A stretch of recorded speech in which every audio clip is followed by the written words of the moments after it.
is my channel, The Fancy Hat Lady Reads. I am wearing one of my fancy booktube hats, and today I'm doing the first part of my May wrap-up. So these are specifically going to be the books that I read for two different readathons that I participated in May. And the first of those is the One Readathon to Rule Them All, and the second is the Getting Graphic Readathon. The Getting Graphic Readathon is a one-day graphic novel readathon, and it happened within the span of days that the One Readathon to Rule Them All happened. The One Readathon to Rule Them All is a fantasy readathon. So some of the things that I read that were graphic novels that are also fantasy counted for both. I ended up reading during this time period 2 full novels and 3 graphic novels. Those were not the only things that I finished during this time period, but they were the only things I was reading for these readathons that I finished during that time period. Some of the things I finished were things I had started sometime prior and therefore wasn't counting. There were also 2 books that I started for the One Readathon to Rule Them All, but didn't finish until later, so those are going in a later wrap-up. But I will show you what they are here. So the One Readathon was hosted by Ashley from Don't Have Degree in Reading. She had a whole load of co-hosts lined up as well. There is a Twitter account for the readathon, so I will link it down below so you can follow in case they have another round of it sometime. It was from April 29th to May 12th, but I didn't actually start reading any of these books until May 1st. There were 8 challenges for the readathon. 1, to read a fantasy book written by a POC author. 2, read a fantasy book with a POC main character. 3, read a fantasy book under 300 pages. 4, read a fantasy book over 1,000 pages. 5, read a fantasy book that's a standalone. 6, read a fantasy book written by a non-English speaking author. 7, read a fantasy book set in a non-European location. And 8, read a fantasy book with LGBTQIA+ rep. When I planned my TBR, I was going to try for all of them except the 1,000+ page book challenge. Not because I didn't have a book over 1,000 pages, I did, but because I didn't want to read that book, so I didn't. I think I did a pretty decent job covering the rest of the challenges with a minimal number of books, though. The first book that I read, Whichwood by Tahereh Mafi, is a middle grade that is an Own Voices Persian-inspired fantasy, so this hits 3 of the boxes for a book written by a POC author with a POC main character set in a non-Western location. The other novel I read was Armistice by Lara, Elena, Donnelly, the second book in the Amberlow dossier, and this was for read a book with LGBTQIA+ rep. The 2 graphic novels that I read that were fantasy, The Ancient Magus' Bride Volume 1 and The Secret of the Stone Frog, both qualified for the book under 300 pages. And The Ancient Magus' Bride is also a book by a non-English speaking author. Where I tried, but I think I failed, was to read a standalone. The Secret of the Stone Frog I thought was a standalone, but then after I read it, I learned that there is a second graphic novel, the sequel to this, that follows these characters. This works as a standalone. I think it was intended as a standalone when it was first written, but I think I kind of failed. This was also supposed to be my standalone for a challenge for the Getting Graphic Readathon, so I failed on both fronts because I thought this was a standalone. I had another standalone that I started for the One Readathon. That was The Treachery of Beautiful Things by Ruth Francis Long. I did not finish this by the end of the readathon. Neither did I finish The City of Brass by S.A. Chakraborty by the end of the readathon, but I did finish both of these in May, so they'll be in a later wrap-up. The Getting Graphic Readathon is hosted by Elena from Elena Reads Books and Caitlin from Kitty G. I will link the Twitter account for that one as well, so you can follow and learn if there's another round. This round was on May 5th. The first challenge was to read a standalone, which, as I said, I thought I did, and then maybe not. The second challenge was to read a nonfiction graphic novel. For this, I read March, Book 3 by John Lewis, Andrew Aydin, and Nate Powell. The third challenge was to continue and/or finish a series, and that was also March, Book 3. This is the 3rd and final volume in this series. Challenge 4 was to start a new series, and that was The Ancient Magus' Bride. And the 5th and final challenge was to read a graphic novel with blue on the cover, and this is March as well because there is some blue up there. Am I done with all the business? Can I actually start talking about the books now? Oh, thank goodness. So I'm going to talk about the novels first. I'm going to start with Whichwood. I read this because it was one of the BookTube SFF Award nominees in the middle grade category. I was reading it for the read-alongs. I have mixed feelings on this. I enjoyed the first book in this series Furthermore, and despite the fact that this is billed as a companion, it really is a sequel to Furthermore. It's a standalone sequel to Furthermore. The author takes pains to make sure that any child who accidentally picks this one up first isn't lost. That is a thing I did a lot as a kid. I would just pick up a random book and hope that the author had me covered. I think as an adult, though, if you're reading these books, you want to read Furthermore first. I read Furthermore for the BookTube SFF Award read-alongs last year, and I didn't think it was an incredibly strong book. Like, it didn't blow me away, but it was the sort of like light, whimsical middle grade that just makes me warm and fuzzy and happy inside, and so I gave it 4 stars. This was intentionally a much darker story, and I did not like it as much. These books take place in a world where there are multiple magical lands. The first book is about a girl named Alice who is from a magical land called Farronwood, and she and a boy named Oliver go on a magical journey to another one of the magical lands called Furthermore. This is about a third magical land called Whichwood, and my understanding is that Whichwood is the sort of Persian-inspired land in this world that Tahereh Mafi has created. And specifically, this is about a girl named Layli who lives in Whichwood, and she is a Mortishore, which is a sort of magical mortician undertaker who prepares the dead for burial. She is the last Mortishore in Whichwood since her parents are no longer around to help. She is overworked, the dead are piling up, and we're reaching a crisis point because there are ghosts and things will go supernaturally wrong in horrific ways if Layli can't wash all of these bodies in time. But who shows up but Alice and Oliver? And they are here to help Layli, but Layli doesn't trust them, and they don't really know how to help her. Layli and Oliver are kind of drawn to each other, but again, there's a lack of trust there.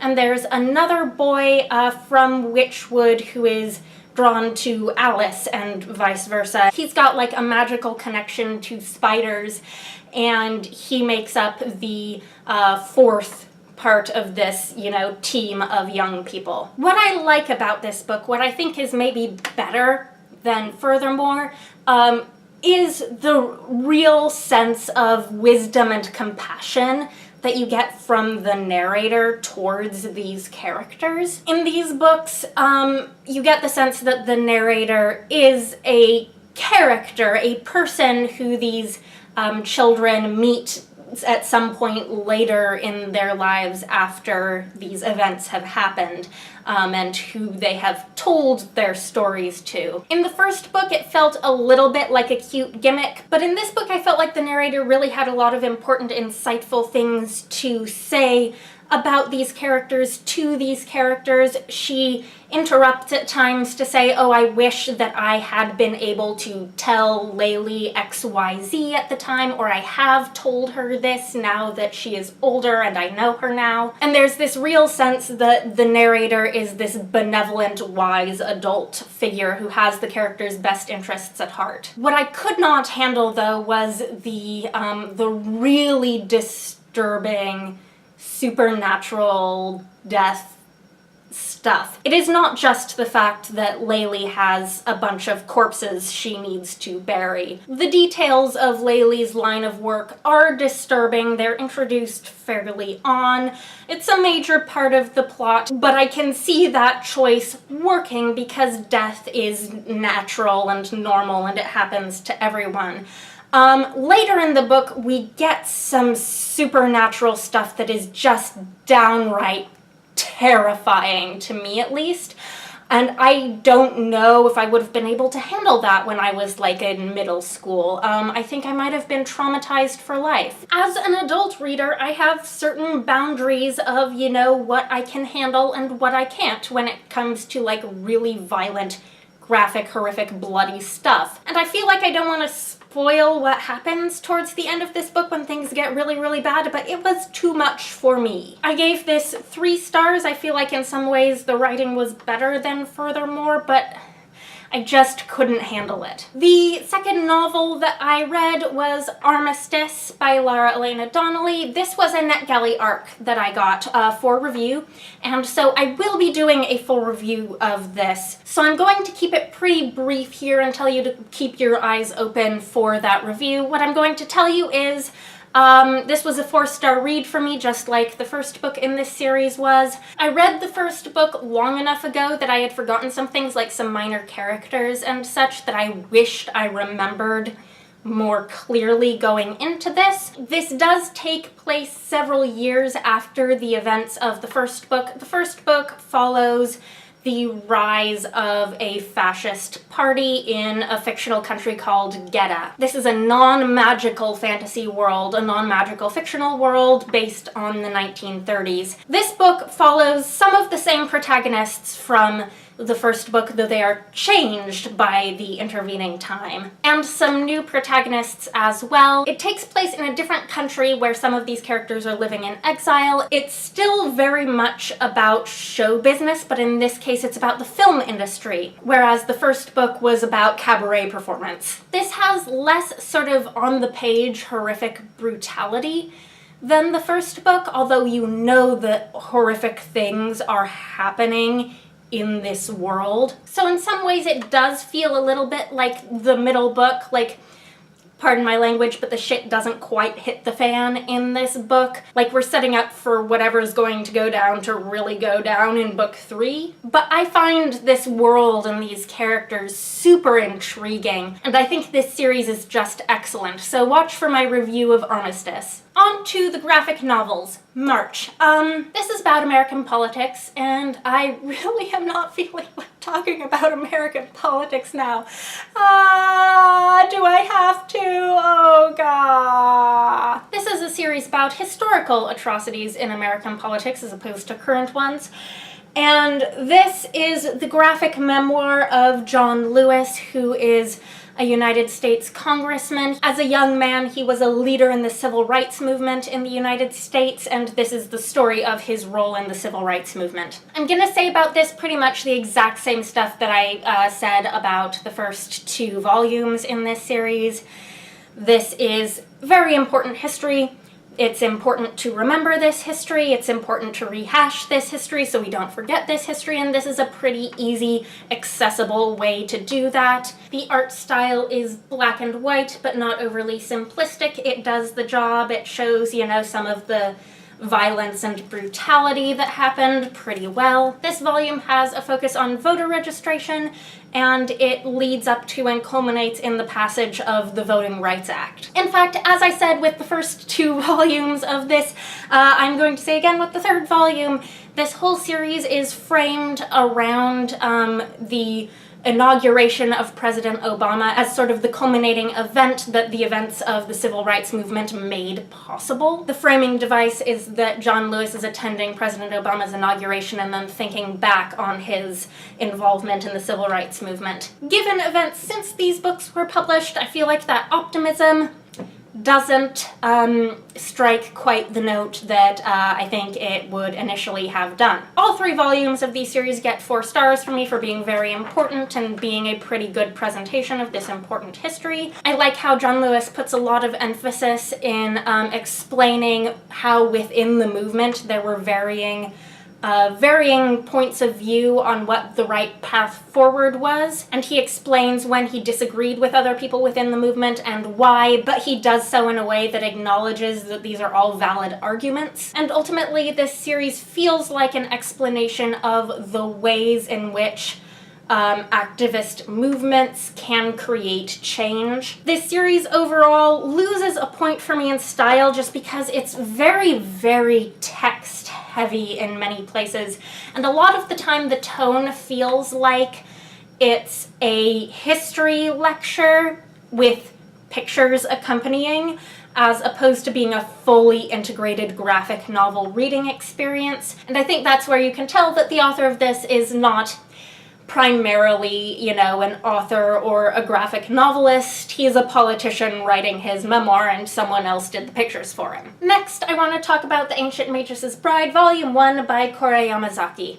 Now, this being just the first volume of what's a very long series, there are a lot of things where I'm reserving judgment on this series. I do have the second volume, so I will be reading at least the second volume. There's a lot where I'm just not sure where it's going, and how I'm going to end up feeling about this story is going to depend on where it ends up going. This is about a girl named Chise, who seems to have magical powers of some sort that have caused her life to be pretty crappy thus far, and at the start of this, she is being sold at a magical slave auction. She is purchased by this ancient inhuman mage, who takes her to his home to become his apprentice, and he tells her that she is something called a slay beggy, and that that's a very special, important kind of magical power. Most of this volume, he's dragging her around on a few sort of magical errands, I guess, with very little explanation. He does say a couple times that he intends for her to be his bride. Chise cannot tell if he is joking. He seems to be terrible at communication. And by the end of this volume, we don't have any more clarity on that necessarily than Chise does. So this could go a couple ways. This could end up being really creepy and yucky, or it could end up being something else entirely. And it's just too early to tell. There are some characters in this who call out this mage guy and say, oh, hey, what you've done is creepy. And the way the author handles this situation is going to affect how I feel about the series. What I did love about this was the world building, and the art is also lovely. There's some, you know, quite cool magical stuff going on that's very prettily drawn. There are fairies in this who look really cool. They look like this. I don't know if you can see the fairies. You see the fairies? They look really cool. And there are talking cats, and there are dragons. There are like earth dragons that turn into trees when they die. And all of this cool magic made it like popcorn reading. Of the now 3 manga series I've tried to read, this is the one that just went down the easiest. This feels like cool magic world fluff. Chise herself is an interesting character. She is justifiably freaked out by just about everything that's going on, but she's obviously got a great destiny of some sort. So obviously just the tantalizing start of some big fantasy story. It was fun. I'm planning on continuing on and seeing what the fantasy story as a whole has in store. And lastly, we have The Secret of the Stone Frog, which is a kids' graphic novel that I picked up from the library because of the art. The art just is so detailed and beautiful and incredible, and I was hoping that the story would be equally magical. Let me show you some more of the very, very magical art. Look, here's more of this very, very magical art from towards the end. This is super short, and I was ultimately disappointed in it. It's by David Nytra, and I don't know if I'm saying that right. I was ultimately disappointed in it because the story was, like, absolutely practically non-existent. Basically, this is about a sister and brother named Leah and Alan. They wake up one day in this weird magical place, and this stone frog gives them directions on how to get home. They follow the directions, and on the way they meet people who are either scary or helpful, but ultimately nothing really comes of any of it. It felt like there was no point whatsoever, nothing particularly clever or witty, no lessons learned, no thoughts had. As far as nonsensical portal fantasies go, it was not particularly imaginative. Basically, I just expected better. Obviously, I thought the art was wonderful. I wish someone who was maybe a writer and not an artist had written a story for it. I only gave this 2 stars. I will not be reading the sequel that apparently there is. So that is it. That is what I read, plus Armistice. Again, City of Brass and Treachery of Beautiful Things will be in a different wrap-up. Anyhow, let me know if you participated in either of these readathons and how you did. Let me know if you've read any of these things and what you think. I hope you're having a nice day. That is all. Bye for now.